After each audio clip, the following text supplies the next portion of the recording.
Good morning students, welcome to this session. In our last class we have read as to how the Britishers have enforced or implemented forest laws or forest rules, because of which the tribals revolted, because they don't like the laws, don't like the rules made by Britishers. And Britisher, what is the law they have implemented? They have implemented a system of reserving of the forest. They have made most of the forest reserved, because of which there was restriction in entering inside the forest. Okay, so people feel, or the tribals started feeling many difficulties, right? Yes, in our last class we have left the portion of Birsa Munda. This was a very famous person,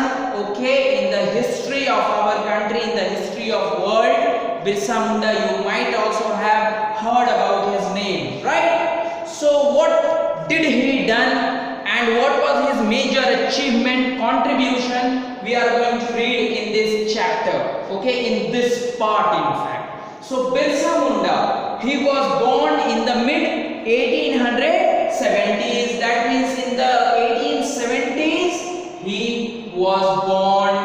Now he was very common person, okay, he was son of poor farmer. So he was son of a poor farmer, grew around grazing sheep. That means main occupation or the work of this boy Birsa was to graze the sheep. That means cattle rearing, you can say, animal herding, animal rearing, right? Domesticating the animals, this was the occupation. So he was the son of poor farmer who mainly engaged himself with the occupations of grazing sheep. Now because he was a boy, he enjoyed playing flute. Flute, everybody knows? Yes, the flute which Lord Krishna used to play. Okay, playing flute in the forest of Bohonda. Here it becomes very clear that he grew in the forest of Bohonda. Okay, in Jharkhand only. Okay, it's a forest. So the place where he grew up, he passed away his childhood days, is Bohonda, the forest of Bohonda. Generally enjoys himself by playing flute, main occupation or generally the occupation of grazing sheep, cattle. He was son of poor farmer. This was a small description of Birsa Munda, born in 1870s, mid 1870s, right? He urged Mundas because he was belonging to Munda caste, Munda clan, Munda family, okay? So in the same way he urged, he suggested, he has given ideas to the Mundas to give up drinking liquor. Generally tribal people are in habit of drinking liquor, whiskey, okay, or those toxicating materials. So he urged, he suggested Mundas not to drink liquor, it is not good for health, okay? So you should all give up. The word give up is a phrase which means to left. You give up drinking habit, the habit of drinking liquor. Clean their village. So he suggested to give up the drinking liquor habit. Moreover, clean your village. Stop believing in witchcraft and sorcery. Witchcraft and sorcery is again a term which means magic, black magic, okay, jadoo tona, right? So stop believing in witchcraft and sorcery. He also urged followers. Moreover, he has suggested, he has given the idea to his followers to plant trees and orchards. That means to grow more and more trees, to plant more and more trees, so that we will have a clean and green environment, right? So these are the ideas of Munda. why he urged, he came up with so many suggestions to the people. That's why he was famous, because he has always given his efforts for enriching the human life with goodwill, with goodness, and with all the good habits. Right? So he urged Mundas to give up drinking habit. He also suggested to clean their village. That means put emphasis, put an effort for cleaning up their village. Moreover, don't believe in witchcraft and sorcery. And also he told followers, okay, to plant trees and orchards, to plant more and more trees. Okay, so he was a very good person, isn't it? Now, why he has given suggestions, ideas, or why he urged with so many ideas to the Mundas? Just because his aim was to drive out missionaries. Missionaries, those Christian people, right? So those Christian here belong to Britisher. He also didn't like the ideas of Britisher and he wanted to drive them out. Drive them out means to make them to go away, to flee away. Okay? That's why his aim was to drive out missionaries, money lenders, those people who used to give the money at high interest rates, right? Also government and set up Mundaraj. So his aim was to drive out missionary, the money lenders as well as government, which was altogether belonging to British caste at that time, British family, and he wanted to set up Mundaraj, right? Their own community, their own family, their own clan. Clear? Yes. Now as movement spread, because as he was an activist, he was performing as an active leader, this movement spread. Movement means people started following him. Yes, he is a right person. He always gives valuable suggestions, valuable ideas. So we also be with them, right? In order to do well for the human being and society, right? So as movement spread, the British officials decided to act. Britishers seen that this Birsa is making more and more followers and he is against our government, he wanted to drive us out. That's why the Britishers acted and they arrested Birsa in the year 1895 and jailed him for 2 years because Britishers have seen Birsa as a threat, as a danger. That's why they have jailed him, they have arrested him and jailed him for 2 years. Clear? Now his followers, Birsa's followers, okay? Birsa followers have attacked the police station and churches and raided the property of Jamindars. When Birsa was arrested, in order to make an opposition to his arrest, his followers have attacked the police station. Okay, not only they have attacked the police station, but they have attacked the churches also, because they were against the missionaries, they were against this Christian religion, because Britishers were Christians only, right? So they have attacked the police station as well as churches. Moreover, they have raided, they have plundered, they have looted, they have robbed the properties of Jamindars. Okay, clear? Now in 1900 Birsa died. In 1900 or in 1900s, Birsa died of cholera and the movement faded out. Because Birsa died of cholera, a dreadful disease caught him and he died, and after his death this movement altogether faded out, get over, ended. Okay, these are all things. Now here are some of the questions of our textbook, dear.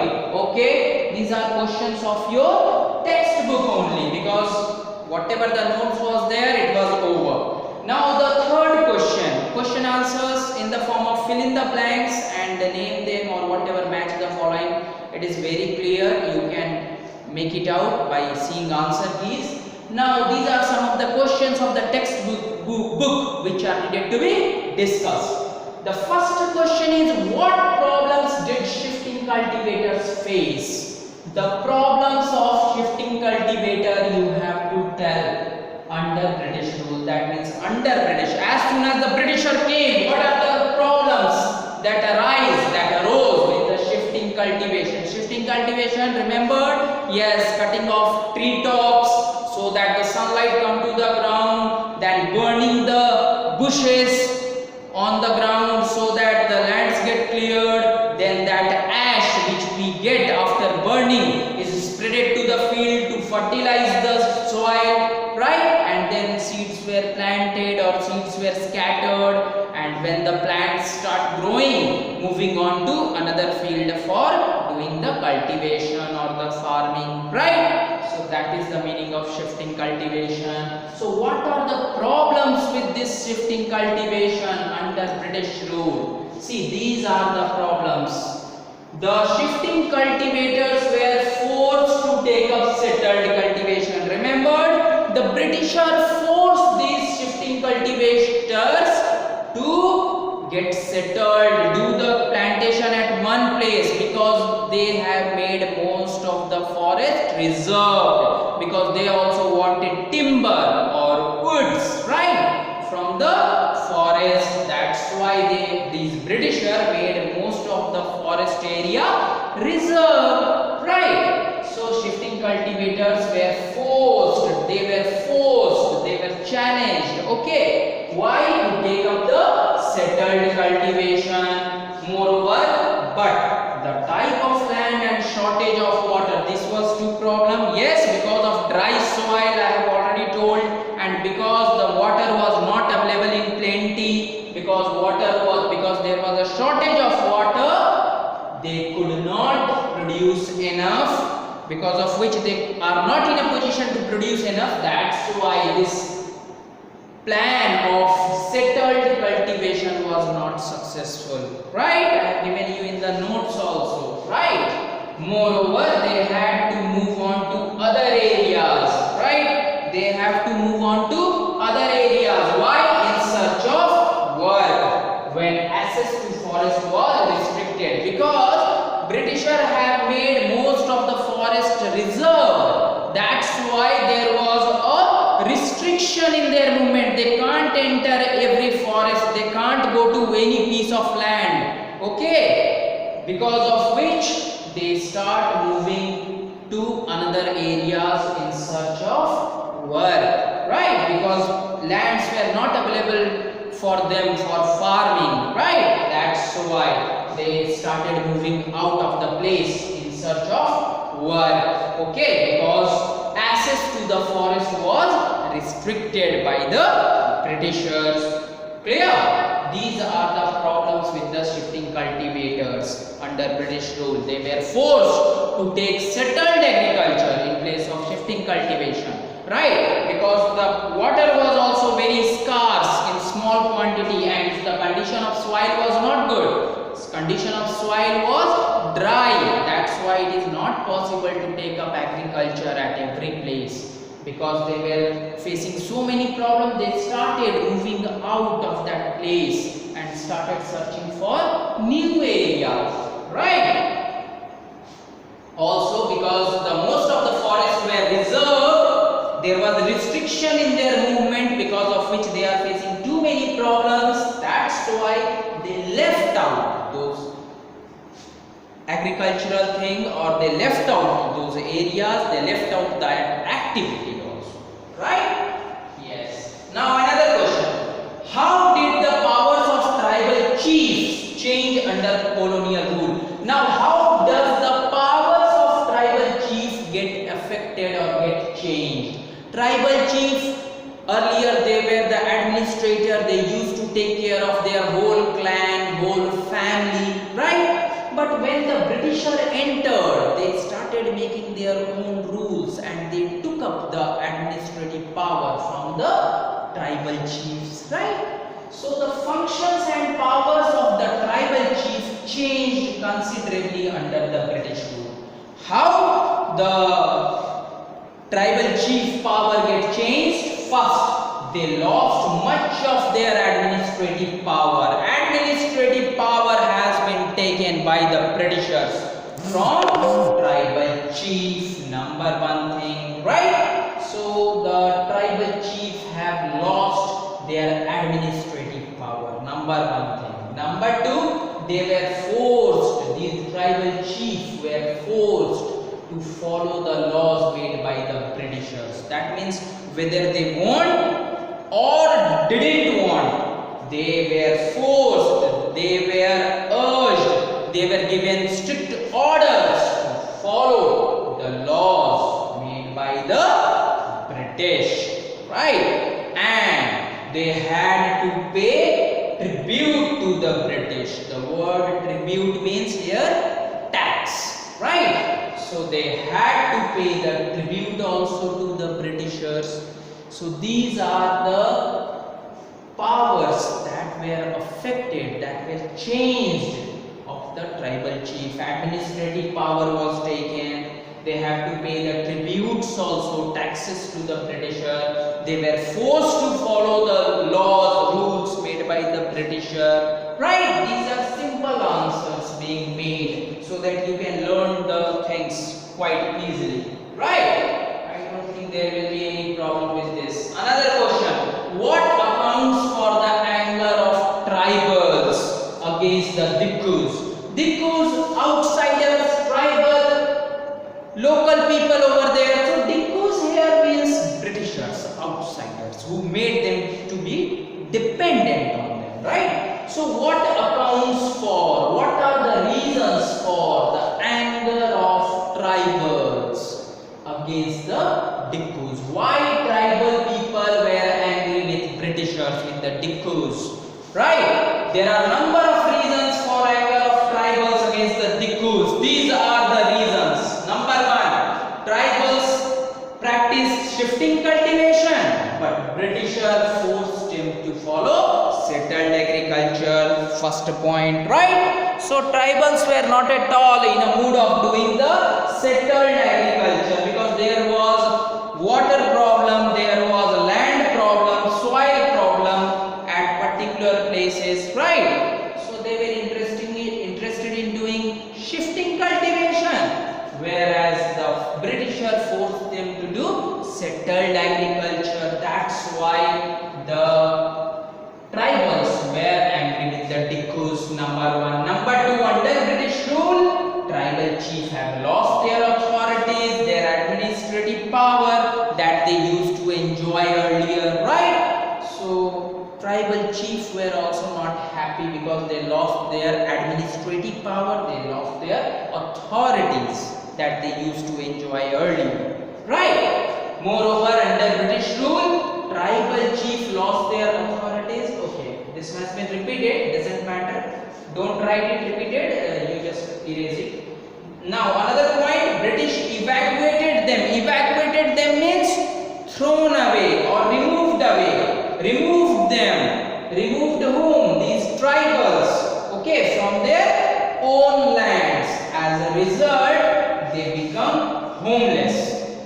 These tribals become homeless because Britishers have thrown them, made them to evacuate the place, made them to empty the place from that land and made that land reserved. Okay, so the tribal people become homeless and went in search of work and livelihood. This was also a thing, right? So they became homeless.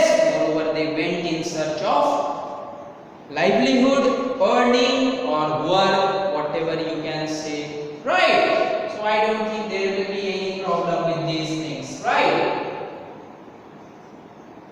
You just remove this written work, okay? This has got repeated, doesn't matter, okay? Now, right? I don't think there will be any problems with this. Why tribals were angry with the Dikkus, with the Britishers? Just because They have forced them to do settled agriculture instead of shifting cultivation, right? Now they have taken away the authorities or administrative power from the tribal chief also, right? And they have evacuated them from their own lands. That means they made them homeless. So many people can become angry because of these reasons. Now, this was also a question. What was Birsa's vision of golden age? Okay, because this question is in this chapter. The question is there in the chapter. That's why I have not discussed this thing. Okay, earlier. So, what was Birsa's vision of golden age? All those good deeds that Birsa taught to the people to clean their village, not to believe in sorcery and witchcraft, and to plant more and more trees, right? All these are the vision of golden age. Okay, Birsa talked about golden age and age of truth. Okay, he believed, he dreamed of an age of truth in which the tribal sardars, the tribal chief talked of golden age, right? They visualized, they have seen of time, they visualized of time when ancestral right of community is restored. See, Birsa was also very much hurt. He got hurt by this thing that Britishers have taken the rights or the powers of tribal chief, tribal people, right? So they visualized of the time, or all the people along with Birsa have visualized, have seen of time, they have dreamed of a time, they have dreamed of the time when ancestral rights of community is restored. Once again, when the power of the community or the right of the ancestors, our forefathers were restored, were again given. Understand? Yes. Now, golden age consisted of reformed tribal society. The golden age consisted of reformed society in which there was no places for vices. Vices means bad habits. Bad habits like liquor consumption, drinking alcohol or something like that, uncleanliness, cleaning up of their villages. He put in stress, he put efforts, time and again urging the followers as well as people to clean their villages and to get rid of this witchcraft and sorcery. So these are the things to be removed. Uncleanliness to be removed. The habit of drinking liquor should also be removed. The habit of witchcraft and sorcery to be removed. That was the vision of a golden age. This was the age of truth which Birsa was dreamed of. Okay? And another question is attached to it. Why do you think such a vision appealed, attracted the people of the region? Why these ideas appealed or attracted? Because the vision of golden age was the dream for tribal people. It was also a dream for tribal people. That's why it appealed to the people. That's why it attracted people. Okay? Clear? I don't think there will be any problem there. Right? So golden vision was to clean up the village, to give up the drinking liquor habit. Okay, stop believing in witchcraft and sorcery. There should be an age of truth, truthfulness, right? And when all the ancestral means forefathers, right, were restored, our ancestral rights, our ancestral habits should come again, right? Those are the vision of golden age. And why it appealed to the people? Because this vision of golden age was like a dream for tribal people. This was only the dream of the tribal people also. That's why it appealed to the people. That's why it attracted the people. Clear?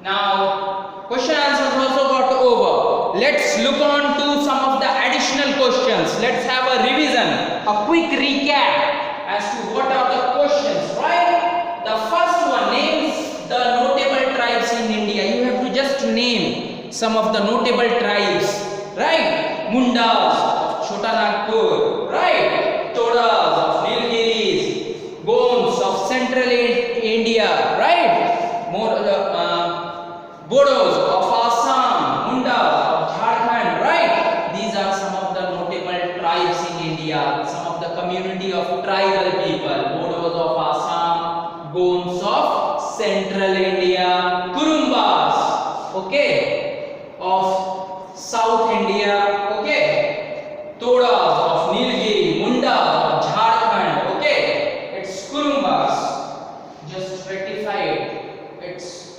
Kurumbas. Okay.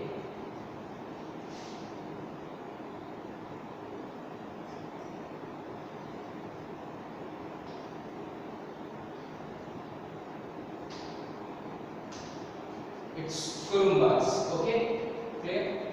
Yes, the Kurumbas of South India. Okay. And the Todas of Nilgiris and the Mundas of Jharkhand. Right? These are some of the notable tribes in India. What were the activities of the tribals? What are the different activities of the tribals here?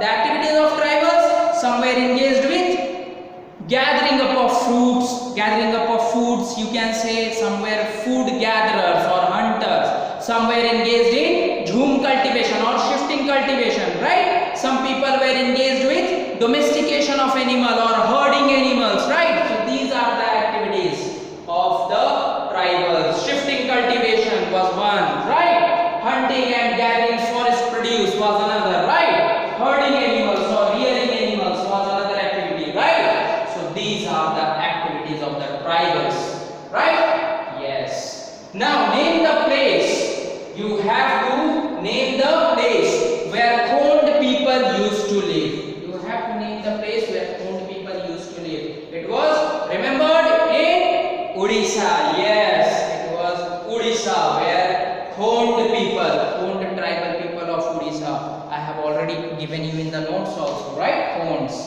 right? Khonds people of where of Odisha. Now coming on to some of the another questions. Give another name of jhum cultivation here. What was the another name of jhum cultivation? It was shifting cultivation. I think everybody knows the answer of this question, right? Jhum cultivation, shifting cultivation, jhum cultivation, right? Now another question. What was the color of the flag raised by Mundas as a symbol of Birsa Raj? When Mundas were struggling, when they started a movement, they have a flag. You have to just give the color of the flag. What was the color of the flag for the Birsa Raj? It was white color flag. It was there. Okay. Now it was time for the homework, dear. Okay. Note down the homework. Important homeworks. You have to learn the question answers of this chapter. In fact, of all the chapters. Moreover, you have to name some notable tribes in India and what was Birsa's vision of golden age. If you are seriously taking up my online classes, you will feel enjoyed if you understand the things. If you don't understand, it will be boredom for you. So listen to me very carefully, note down important points and get on revision with these things so that your studies were superb. You will be a very good social science student.